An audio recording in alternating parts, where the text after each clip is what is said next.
انہوں نے کہا آمنا ایمان لائے ہم برب العالمین رب العالمین پر. اب دیکھیں اور رب کون؟ رب موسیٰ و ہارون، جو رب موسیٰ اور ہارون کا. یہاں پر مقام فکر ہے، یعنی غور طلب ہے. جادوگر مغلوب ہوئے تو فوراً ایمان کیوں لے آئے، وہ بھی انتہائی پختہ یقین اور استقامت والا ایمان. کہاں ان کی وہ کیفیت کہ وہ فرعون سے انعام کی بھیک مانگ رہے تھے، اور کہاں ان کا یہ جذبہ کہ انہوں نے اسے، یعنی فرعون جس نے بادشاہی کا دعویٰ، خدائی کا دعویٰ کیا ہوا ہے، اس کو خاطر میں نہ لاتے ہوئے نتیجوں سے، انہیں پتا تھا اب نتیجہ کیا نکلے گا، اسے بے پرواہ ہو کر ڈنکے کی چوٹ پر اپنے ایمان کا اعلان کر دیا. جادوگروں کے کردار اور رویے میں اس تبدیلی کی جو وجہ سمجھ آتی وہ یہ کہ جو شخص کسی فن کا ماہر ہو، وہ اس فن کی استطاعت کی حدود یعنی لمیٹیشن کے بارے میں اس کو بخوبی پتا ہوتا ہے. ظاہر وہ اپنے فن کے جو ان کا جو بھی ان کی فیلڈ تھی اس کے اس میں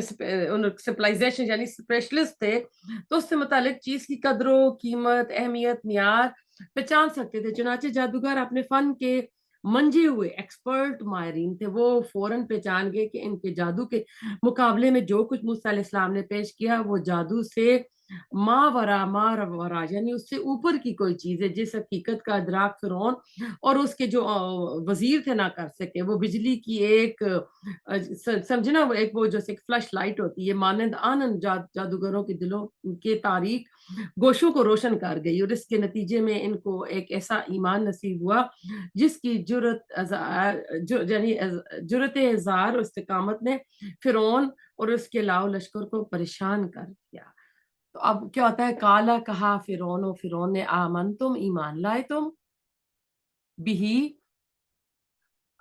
اس پر قبل اس سے پہلے ان کے آزنا میں اجازت دوں لکم تمہیں، انا بے شک حاضہ یہ لمکر البتہ چال تھی، مکر تمہو چال چلی تم نے، فی المدینہ شہر میں لتخرجو تاکہ تم نکال لے جاؤ، منہا اس سے اہلا اس کے رہنے والوں کو، فسوفا پسند قریب تعلمون تم جان لو گے. یہاں بھی آپ دیکھیں فرعون کی مت ماری گئی ہے کہ وہ دیکھیں کس طرح کی وہ باتیں کر رہا ہے نا. فرعون کی جان پر بن گئی تھی. اجتماع میں موجود لوگوں پر جادوگروں کی اس شکست کے اثرات کو کیسے اب اس کو دور کرے، عوام کو مطمئن کرنے کے لیے اب یہ اربا آزما رہا ہے، جیسے آج کل کی ہماری نیوز چینلز ہیں، اس طرح کی چیزیں اچھال اچھال کے عوام الناس جن کو علم ہی نہیں ہوتا ان کے دماغ خراب کرتے رہتے ہیں. چنانچہ اس نے فوراً پینترا بدلا اور بولا مجھے سب پتہ چل گیا، یہ موسیٰ بھی دراصل تمہارا ہی ساتھی تھا جادوگروں کا، بلکہ یہ تمہارا کہہ رہے ہیں کہ بس تم دونوں ملے ہوئے تھے. اس کے مقابلے میں تم لوگوں کی یہ ظاہری شکست ایک سازش تھی جس کا جال تم سب نے مل کر ہمارے خلاف کیا ہے. کیوں کیا ہے؟ کہ تاکہ نکال لو یہاں کے رہنے والوں کو. حالانکہ ایسی تو بات ہی نہیں تھی. آیت نمبر 124 لو قطع ان البتہ میں ضرور کاٹ دوں گا، ایدیکم ہاتھ تمہارے، وارجلکم اور پاؤں تمہارے، من خلاف مخالف سمت سے، پھر صلیبنکم البتہ میں ضرور سولی چڑھاؤں گا تمہیں، اجمعین سب کے سب کو. یہ اس کی مشہور سزا تھی. یہ فرعون یہ سزا دیتا تھا مخالف سمتوں سے، کیونکہ اس طرح جان جو ہے تھوڑی تکلیف دہ میں بندہ تڑپ تڑپ کر مرتا ہے، تو جس طرح کی سزا اپنے قوم کو لوگوں کو دیتا تھا. تو یہ ساری تدبیریں ہیلے یہ فرعون کر رہا ہے. تو اب کہہ رہا کہ میں تم لوگوں کو نا اس طرح کی سب کو میں سولی بھی چڑھاؤں گا اور یہ والی سزا بھی دوں گا. فرعون کی پہلی تدبیر تھی موسیٰ اور اس کے بھائی کو یعنی ایک جادوگر کی حیثیت سے متعارف کرایا جائے، تو ہمارے جادوگر جو ہوں گے وہ جیت جائیں گے اور یہ دونوں بھائی ہار جائیں گے. تو اس سازش میں اب ناکام ہو گیا. تو اسی کے اسی کی جو چال تھی فرعون کے اوپر الٹ چلی گئی نا. تو اب اپنی شکست تسلیم کرنے کی بجائے اس نے یہ اعلان کر دی کہ میں اب کیا کروں گا، میں ان جادوگروں کو ہی مار دوں گا اور یہ سارا کچھ کروں گا. اور یہ مشہور اس کی سزائیں تھی، یہ اس طرح کی سزا دیتا تھا. قالو انہوں نے کہا انا بے شک ہم الی ربنا طرف اپنے رب کے منقلبون پلٹنے والے ہیں. اور بڑے خوش قسمت جادوگر تھے، نہ انہوں نے زکاتیں دی، نہ حج کیا، نہ نمازیں پڑھی. کہتے ہیں صبح کے وقت یہ جادوگر تھے، چاشت کے وقت یہ کیا کہتے ہیں ایمان لائے اور جنت میں بھی چلے گئے. جب فرعون نے ان سب کو مار دیا، شہید ہو گئے اور جنت میں چلے گئے. تو یہ فرعون فرعون جو کر رہا تھا ان کو سزا دے رہا تھا نا، تو جادوگروں پر حق جو تھا کھل گیا تھا، ان کے اندر یقینی کیفیت پیدا ہو گئی تھی، تو اتنی بادشاہ کی اتنی بڑی جو دھمکی تھی وہ اس کی وجہ سے بھی وہ ذرا ان کے قدم نہ لڑ یعنی ڈگمگائے، ان کے قدم ڈگمگائے نہیں۔ آیت نمبر 26، وما اور نہیں تنقمو تم ناراض ہوتے منا ہم سے اللہ مگر ان کے آمنا ایمان لائے ہم بھی آیات نشانیوں پر ربنا اپنے رب کی، لما جب جاءتنا وہ آئی ہمارے پاس، ربنا آئے ہمارے رب افرخ انڈیل دے علین ہم پر صبرن صبر و توفنا اور فوت کر ہمیں مسلمین اس حالت میں کہ ہم مسلمان ہوں۔ تو اللہ تعالیٰ سے ہم بھی یہی دعا کرتے ہیں۔ تو اب جو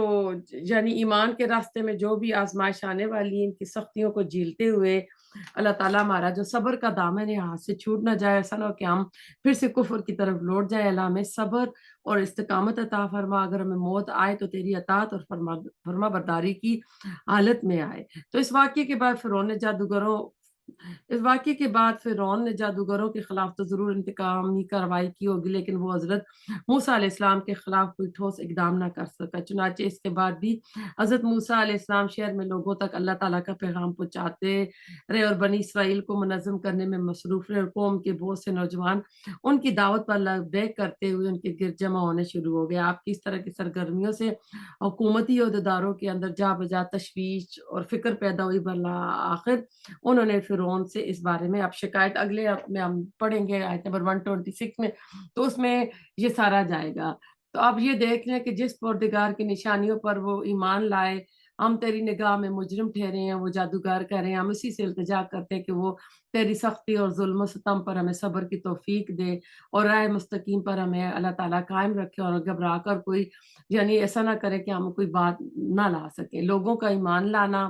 اور فرعونیوں کا بغاوت کا خطرہ، فرعون کی اس تدبیر کا بھی الٹا ہی اثر پڑا۔ بہت سے اسرائیلی موسیٰ علیہ السلام پر ایمان لے آئے، قبطی بھی تھے، وہ بھی یعنی مسلمان ہو گئے، اور فرعون کی یہ چال بھی الٹ پڑ گئی۔ تب نیکسٹ کلاس میں ہم اور آگے چل کے پڑھیں گے۔ اللہ تعالیٰ ہمیں عمل کی توفیق عطا کرے، جو پڑھتے ہیں قبول کرے، ہم سب کے گھروں پہ اللہ تعالیٰ رحمت برکتیں نازل فرمائے، جس نے دعا کے لیے کہا سب کی دعاؤں کو قبول فرمائے۔ جہاں مسلمانوں پر ظلم ستم ہو رہا ہے اللہ تعالیٰ تو ان کی غیبی مدد فرما، ظالموں کا ظلم توڑ، ان پہ اپنا عذاب نازل فرما۔ ربنا تقبل منا انک انت السمیع العلیم وتب علینا انک انت التواب الرحیم۔ سبحانک اللہم وبحمدک نشہد ان لا الہ الا انت نستغفرک ونتوب الیک۔